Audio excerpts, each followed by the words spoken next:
Whoop, whoop, whoop. What's up, bro? Welcome back to another video. 5 ways to be nonchalant in a healthy way.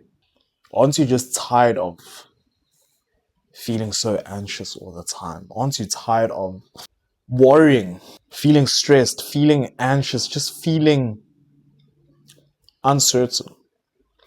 This video I'm going to be breaking down 5 steps on how to be nonchalant in a healthy way. I think the word nonchalant has been too linked with toxicity and not caring. I look at it from another perspective. Being nonchalant simply means paying no mind, not letting things that you have no control over consume you. I actually don't know what nonchalance, I don't know the definition of nonchalance in the dictionary, but I know it's just being unbothered.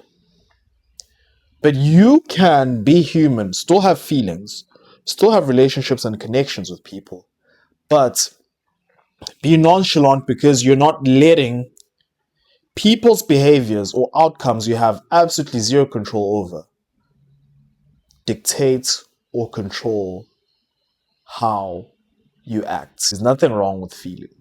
1. Stop outsourcing your peace to people's opinions. People's opinions shouldn't dictate how you move. This is something that I struggled with for a very long time. I was too scared of what people were going to say. I was too scared of being judged. But it does get to the point where I'm like, you know what? Screw it. Because here's the truth. You're going to die and they're going to die. And if you die, they're going to forget about you. So what good does it do to constantly stress over what people think? Yes, when it comes to the people that we're very close with, our mom, our dad, our siblings, our close friends, family, their opinions will always have more weight. It's not their life, it's yours. Just because your mom and dad say you have to go do a medicine degree, if you don't want to go do a medicine degree, don't do a medicine degree. I'm not telling you to drop out of school, but I'm just saying, career-wise or whatever, do what you know you love and enjoy. Because at the end of the day, it's you versus you in the mirror when you look in the mirror and you actually hate your life because you listened. So this is not telling you on rebellion and going to be like a disobedient child, but have a strong backbone, man. There's another thing. They'll always talk. If you didn't choose that route for you that they thought would work, they will talk either way. Especially, oh my goodness, you need to know about this. Especially if you haven't yielded a great amount of success in that field yet. I'll make an example. If you say you want to be a videographer and your parents told you to go study law, you study videography, you complete that degree or course, whatever, and you're struggling, you can't find a job, they will talk. They will talk. But you know what? I would honestly rather pursue what I love, what I'm passionate about, and die pursuing that. Actually, rather die. I'm talking for myself. I would rather die than like go back to law school or something. I'd prefer dying than doing that. Understand that this is what you love. You'd rather die pursuing that than doing something that you know is going to make you miserable and unfulfilled. Honestly speaking. So once you have that sort of mindset, you're not going to care. You actually, all these comments that people make, your close friends, family, they used to really affect me, but now I don't care. They can go and do one respectfully and out of love. I love each and every one of them, but they can't tell me what to do with my life. Neither should you. Number 2, detach from outcomes you cannot control. If you are working towards something, you want results, but try enjoying the process than actually waiting for the results. Because if you're so outcome dependent, you're not going to enjoy it. If you literally do everything right, you can study hard for an exam, you can train hard for a game or a fight, and you still might not get the desired outcome. You still might not get the win. So just enjoy the process. What is gonna happen though? The wins will be there, just not all the time. Learn to love the process. That way, you can last longer in whatever it is that you're doing. Detach effort from outcome. That thing is gonna kill you. Ask me, I've died so many deaths in my life. I'd want the same for you.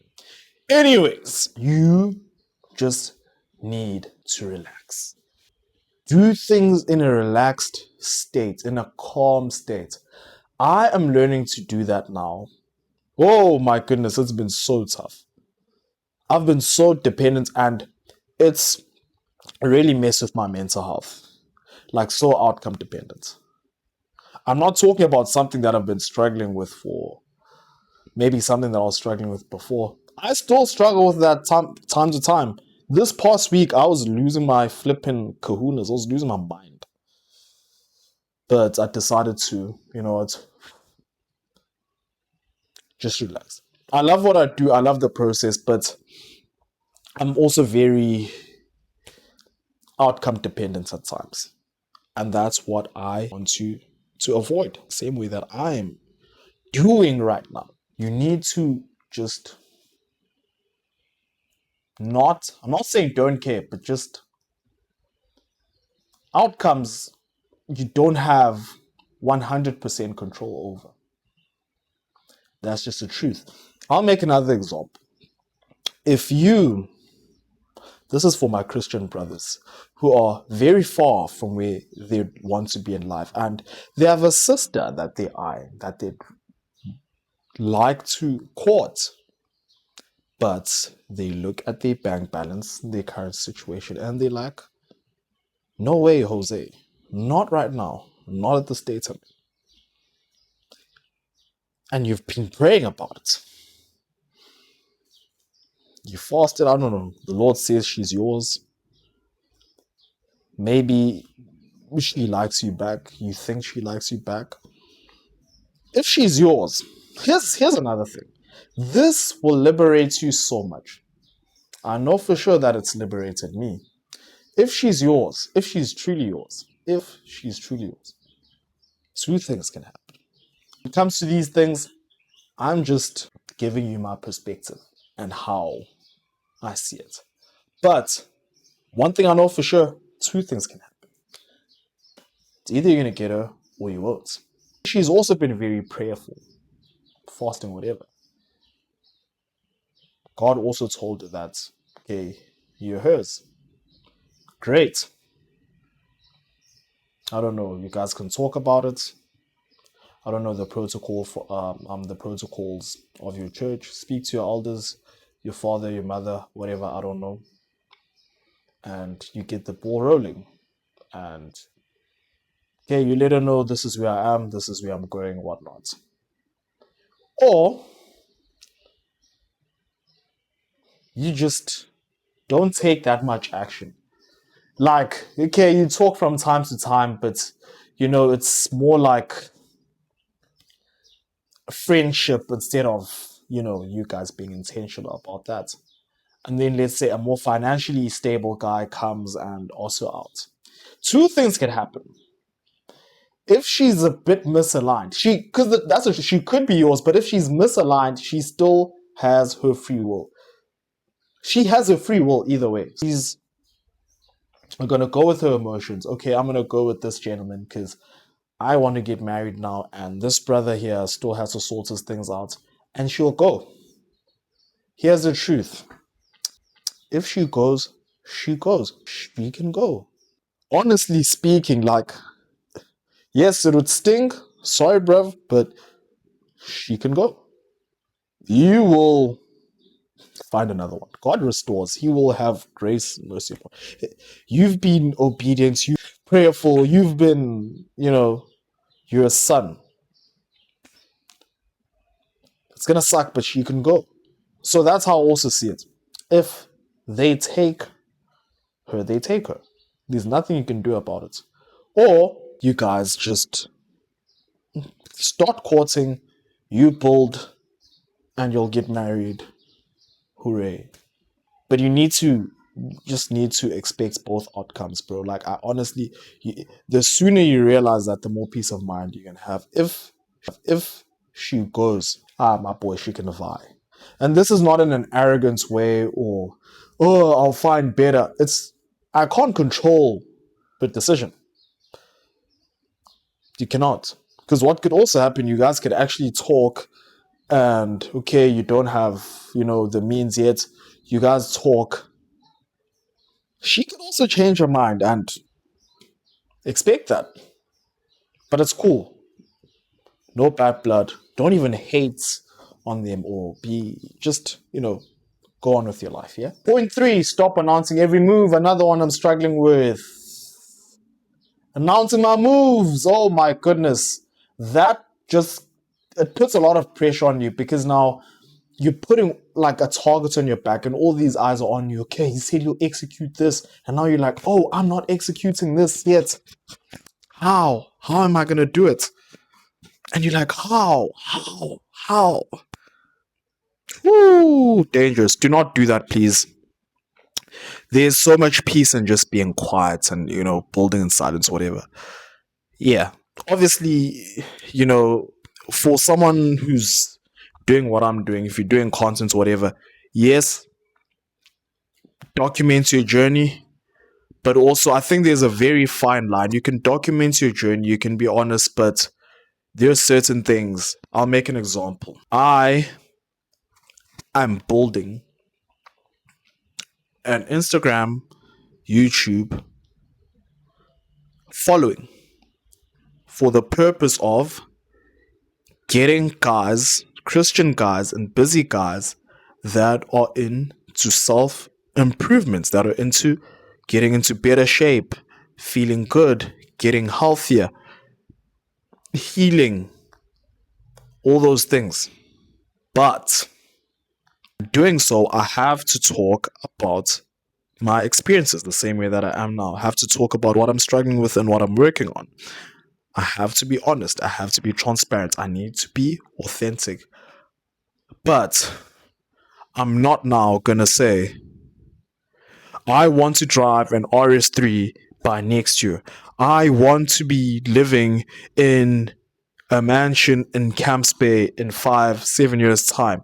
I'm not going to say those things. I'm not going to announce those things. I don't even want people to know what cars I like or where I'd like to live, unless you're really close to me. But those are things that I keep to myself. All those things, and then there's basic things like, okay, my education, of course, okay, I'm going to talk about my education and what I'm doing, but also not going into like too much depth about my personal dreams and aspirations. Feel me. Stop announcing every move. You're just making yourself anxious.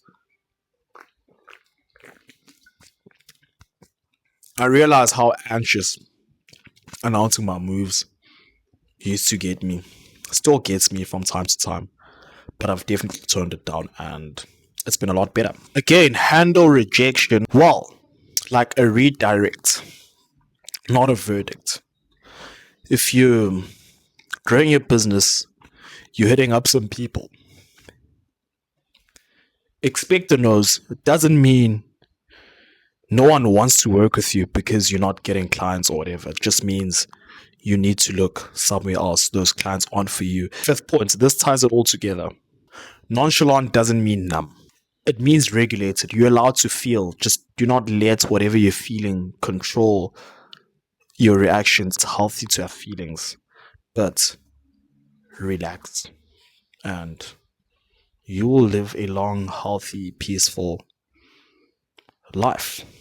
Healthy nonchalance isn't about caring less about life. It's about caring more about the right things. your mission, your obedience, and your peace. Let go of things that were never yours to hold on to anyways. You can comment on this video, which one do you need to work on the most? Don't forget to like, share, subscribe. There are more videos like these that are coming. Until next time.